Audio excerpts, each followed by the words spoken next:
స్నానం చేయడం అనేటువంటిది ఆరోగ్యానికి మంచిది.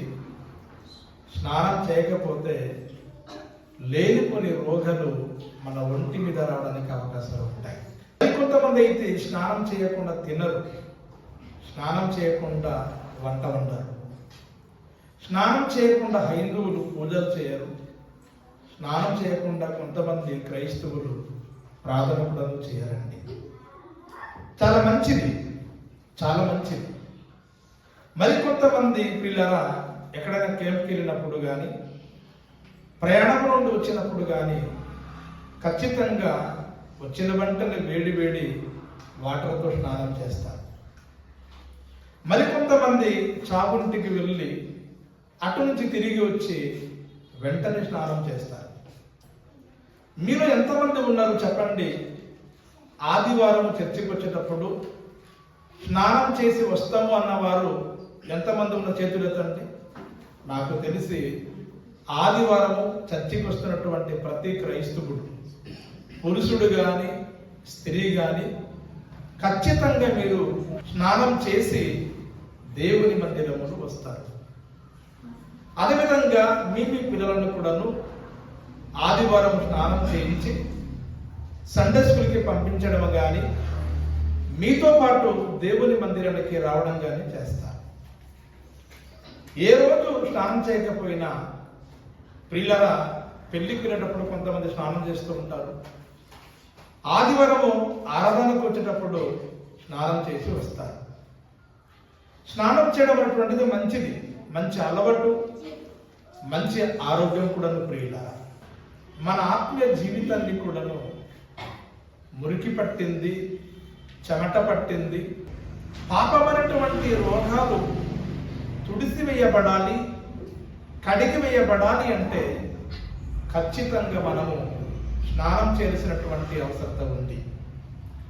అప్పుడే చెప్పినట్లుగా మందిరానికి వచ్చే ముందు మీరు ఎలాగైతే స్నానం చేసి వస్తూ ఉన్నారో సేమ్ అదే విధంగానే బైబిల్లో పాత నిబంధన కాలంలో దేవుని మందిరానికి వెళ్ళేటప్పుడు, ప్రత్యక్ష గుడారానికి వెళ్ళేటప్పుడు కూడాను యాజకులు అనబడిన వారు స్నానం చేసి లోపలికి ప్రవేశించేవారు.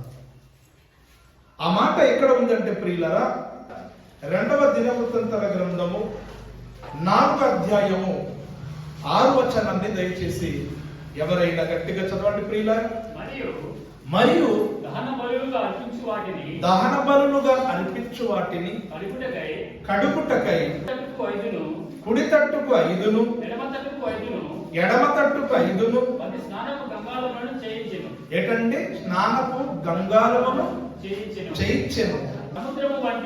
సముద్రము వంటి తొట్టియందు యాజకులు మాత్రము స్నానము చేయుదురు.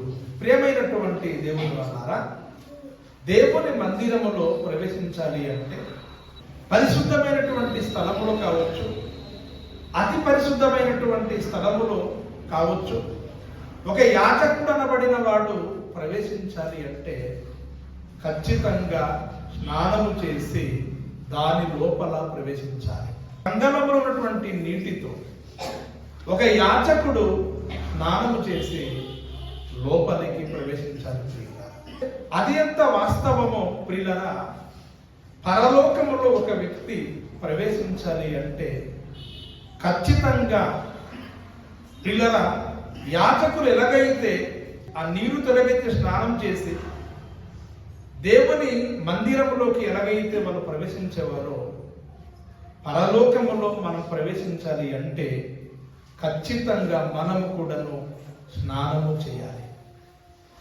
మనం కూడా స్నానం చేయాలి.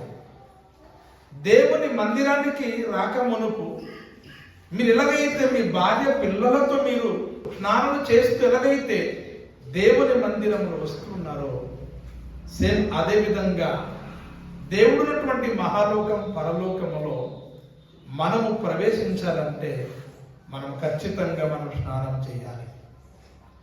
ఇంతకీ మనము చేయాల్సినటువంటి స్నానం ఏంటి? బైబిల్లో ఎన్ని రకాలైనటువంటి స్నానములు ఉన్నాయన్నటువంటిది ఈరోజు మనము బైబిల్ గ్రంథము నుండి మనం తెలుసుకుందాం ప్రియులారా. తీతు పత్రిక 3వ అధ్యాయము 5వ వచనము దయచేసి చదవండి ప్రియుల.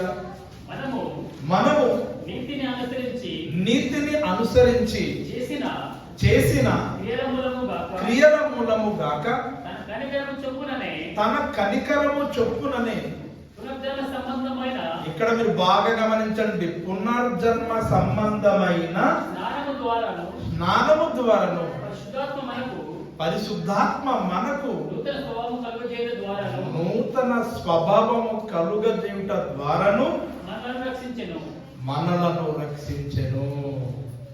ప్రియమైనటువంటి దేవుని వల్లరా, ఇక్కడ ఒక మాట వ్రాయబడింది, పునర్జన్మ సంబంధమైన స్నానము అని చెప్తున్నాడు. ఇక్కడ పునర్జన్మ సంబంధమైనటువంటి స్నానము. అప్పుడే చెప్పినట్లుగా ఒక యాజకుడు అతి పరిశుద్ధమైనటువంటి స్థలములు గాని పరిశుద్ధ స్థలములో గాని ప్రవేశించాలి అంటే గంగరములో ఉన్నటువంటి నీరుతో ఆ యాజకుడు స్నానం చేసి లోపలికి ప్రవేశించాలి. ఒకవేళ లోపలికి స్నానం చేయకుండా ప్రవేశించినప్పుడు ఆయన అపవిత్రుడు గనుక ఖచ్చితంగా మరణించడానికి అవకాశం ఉంటుంది. అదేవిధంగా పరలోకములో మనము ప్రవేశించాలి అంటే, పరలోకము అనబడే దేవాలయములో మనము ప్రవేశించాలి అంటే మనము కూడా స్నానం చేయాలి. అది ఎటువంటి స్నానము? ఆనాడు గంగలములో స్నానం చేసినటువంటి స్నానము కాదు, యాజకులు స్నానం చేసినటువంటి స్నానము కాదు, కానీ పునర్జన్మ సంబంధమైనటువంటి స్నానము మనము చేయాలండి. అలనాడు యాజకులు గంగలములో ఉన్నటువంటి నీరుతో స్నానం చేసినటువంటి స్నానము కాదు, కానీ పునర్జన్మ సంబంధమైనటువంటి స్నానము ప్రపంచంలో ఉన్న ప్రతి క్రైస్తవుడు చేయాలి. భూమి మీద ఒకవేళ నీవు భౌతికమైనటువంటి స్నానము చేయకపోయినా నష్టమేమి లేదేమో, కానీ పిల్లల పునర్జన్మ స్నానము కానీ చేయకపోతే నిన్ను నీవు నష్టపోతావు, నువ్వు పరలోకానికి ప్రవేశించలేవన్న వాస్తవం ప్రతి ఒక్కరు కూడా తెలుసుకోవాలి. ప్రియమైనటువంటి దేవుని వల్లరా, ఇంతకీ పునర్జన్మ సంబంధమైనటువంటి స్నానం అంటే ఏంటి అని మనం ఆలోచించగలిగినప్పుడు, తండ్రి కుమార పరిశుద్ధాత్మ నామములో బాప్తిస్మము తీసుకోవడమే పునర్జన్మమైనటువంటి స్నానము. తండ్రి కుమార పరిశుద్ధాత్మ నామములో ఎవరెవరైతే బాప్తిస్మము తీసుకుంటారో వారు పునర్జన్మ సంబంధమైనటువంటి స్నానము చేసిన వారు అని తెలుసుకోవాలి. ఒక వాక్యాన్ని చూపిస్తాను ప్రియులారా. 2 రాజుల గ్రంథము 5వ అధ్యాయము 10వ వచనం. ప్రియులారా, ఎలీషా నీవు యోర్దాను నదికి పోయి 7 మార్లు స్నానము చెయ్యుము, నీ ఒళ్ళు మరల బాగై నీవు శుద్ధుడవగుదు అని అతనితో చెప్పుటకు ఒక దూతని, తన దగ్గర ఉన్నటువంటి ఒక దూతని ప్రియులారా ఎలీషా పంపించినట్లుగా మనం చూస్తూ ఉన్నాం. ప్రియమైనటువంటి దేవుని వల్ల మనందరికీ తెలుసు, నయమన్ అనబడినటువంటి సైన్యాధిపతి. ఆయనకి హోదా ఉంది, పలుకుబడి ఉంది, డబ్బు ఉంది, మంచి బలం ఉంది, కానీ అతనికి ఒక వ్యాధి ఉంది. అదేంటంటే పిల్లరా, కుష్టు రోగి అనేటువంటి వ్యాధి ఉంది. కుష్టు వ్యాధి అతనికి ఉంది. అన్ని ఉండి కూడాను కుష్టు అనేటువంటి వ్యాధి ఉంటే ఏ వ్యక్తికైనా విలువ ఉండదు. మీకు డబ్బు ఉంది, మీకు బంగారం ఉంది, మీకు మేడ ఉంది, మీకు హోదా ఉంది, మీకు పలుకుబడి ఉంది, కానీ మీకు ఏదైనా రోగం ఉందనుకోండి, సమాజం మీకు చిన్న చూపు చూస్తుంది, సమాజం మిమ్మల్ని చులకనగా చూస్తుంది. ప్రియులారా, అన్నీ ఉన్నాయి కానీ నువ్వు బలహీనుడవు, అన్నీ ఉన్నాయి కానీ నీకు ఒక వ్యాధి ఉంది, అన్నీ ఉన్నాయి కానీ నీలో ఒక వ్యాధి ఉంది కనుక అందరూ కూడా నిన్ను చిన్న చూపు చూస్తారు. ప్రియమైనటువంటి దేవుని వల్లరా, ఎలీషా ఏమని చెప్పాడంటే, నీలో ఉన్నటువంటి కుష్టు రోగం పోవాలి అంటే యోర్దాను నదిలో వెళ్ళి 7 మార్లు నీవు స్నానం చేయాలని చెప్పాడు. ఎన్నిసార్లు స్నానం చేయాలని చెప్పండి అమ్మా? 7 మార్లు. కొంతమంది రోజుకు స్నానం చేసేవారు ఉంటారు, మరికొంతమంది రోజుకు 2 సార్లు స్నానం చేసేవారు ఉంటారు. చూడండి, స్కూల్లో చదివే పిల్లలు కానీ ఒకవేళ స్నానం చేయకపోతే పిల్లలకి గజ్జి, తామర, రకరకాల వ్యాధులు వస్తుంటాయండి. అందుకే టీచర్లు ప్రతిరోజు స్నానం చేసి క్లాస్కి రావాలని అంటుంటారు. స్నానం కానీ చేయకపోతే లేనిపోయిన రోగాలు వస్తుంటాయండి. పిల్లల రోజు స్నానం చేసేవాళ్ళు ఉన్నారు, అదేవిధంగా రోజుకు 2 మార్లు స్నానం చేసేవాళ్ళు ఉన్నారు. కానీ ఇక్కడ నయామను ఎన్నిసార్లు స్నానం చేయాలి చెప్పండి? యోర్దాను నదిలో 7 మార్లు స్నానం చేయాలి. 7 సార్లు స్నానం చేయాలి. ఆయన చాలా ఫీల్ అయిపోయాడు. వాడి దగ్గర వెళ్తే నన్ను నెత్తి మీద చేయి పట్టి నన్ను ప్రార్థన చేసి స్వస్థపరుస్తాడేమో అనుకుంటే కనీసం ఇంటి నుండి కూడా బయటికి రాకుండా ఒక దూతని పంపిస్తాడా అని పిల్లరా ఎలిస మీద సడుక్కున్నాడండి నయమాను. కొన్ని సందర్భములలో మీరు కూడాను దైవ సేవకుడు మా ఇంటికి ఎందుకు రాలేదు, మాకు ఎందుకు ఫోన్ చేయలేదు, మాకెందుకు పట్టించుకోలేదు అని కొన్ని సందర్భంలో మనం అపార్థం చేస్తామేమో. కానీ కొన్ని సందర్భంలో దైవ సేవకులు వచ్చినా రాకపోయినా మనమే వెళ్ళి ప్రియులారా మన ప్రార్థన చేయించుకోవాల్సిన అవసరం కూడా ఉంది. నయామాను ఎలిసాని తప్పు పట్టాడు. నేను రోగంతో బాధపడుతూ ఆ దగ్గర వెళ్తే నన్ను ముట్టి స్వస్థపరుస్తాడేమో అనుకుంటే నన్ను యోర్దాను నదిలో పంపిస్తున్నాడు. అది కూడాను 7 సార్లు స్నానం చేయాలా? దానికంటే మంచి నదులు లేవా? కేవలం యోర్దాను నదిలో మాత్రమే వెళ్ళాలా? అంతేకాకుండా 7 సార్లు స్నానం చేయాలని నయమను చదువుకున్నాడు ప్రియుల. కానీ చివరికి ప్రవక్త మాటని ఆయన లోబడ్డాడు, విధేయత చూపించాడు. యోర్దాను నదిలో వెళ్ళాడు, 7 సార్లు స్నానం చేశాడు.